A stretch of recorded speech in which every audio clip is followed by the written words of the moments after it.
Bonjour à tous, bienvenue dans un nouveau tuto Alltricks. Aujourd'hui, je vais vous apprendre à régler votre dérailleur.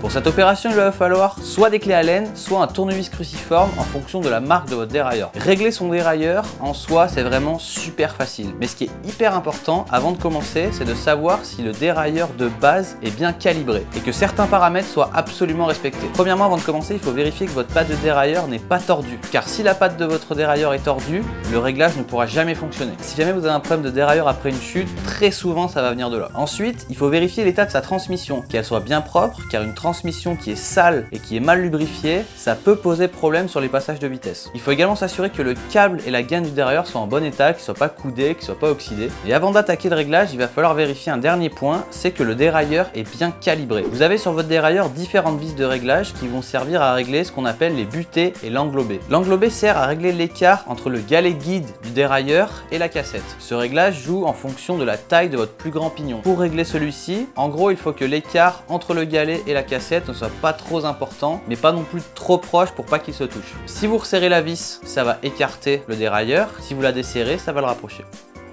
Vous avez ensuite deux vis qu'on appelle les butées hautes et les butées basses qui vont simplement servir en fait à ne pas dérailler, à ce que le dérailleur n'aille pas trop loin lorsqu'on passe les vitesses. Donc on se met sur la plus petite vitesse, on regarde si le galet est bien aligné avec le dernier pignon et ensuite on se met sur la plus grande vitesse et on vérifie qu'il soit bien aligné avec le plus grand pignon. Si jamais vous avez un réglage à faire là-dessus, lorsque vous placez sur la plus petite vitesse, si vous serrez ou desserrez la vis de butée, ça va déplacer le dérailleur à droite ou à gauche en fonction de si on serre ou si on desserre. Il va falloir régler de façon à ce que le dérailleur soit parfaitement aligné avec le pignon. Et ensuite on fait exactement la même opération, cette fois-ci sur le plus grand pignon et avec l'autre vis. Une fois que tous ces paramètres sont bien respectés, on va pouvoir régler la tension du câble de dérailleur. Le principe de fonctionnement d'un dérailleur, c'est vraiment hyper simple. Lorsqu'on passe la vitesse au shifter, ça tend le câble et ça tire le dérailleur. La vis pour retendre le câble se trouve très souvent sur le shifter sur les dérailleurs modernes et sur les dérailleurs un peu plus anciens, il se trouve directement sur le dérailleur. Le but maintenant, ça va être de passer toutes les vitesses de la plus petite à la plus grande et à chaque fois qu'une vitesse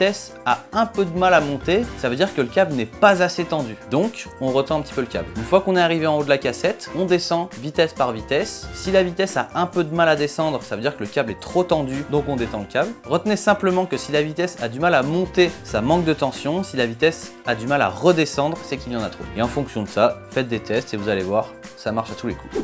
Bravo, vous savez maintenant régler votre dérailleur. Si vous avez un doute sur le remplacement du câble et de la gaine du dérailleur, on se donne rendez-vous sur le tuto. Remplacer son câble et sa gaine de dérailleur. A très bientôt.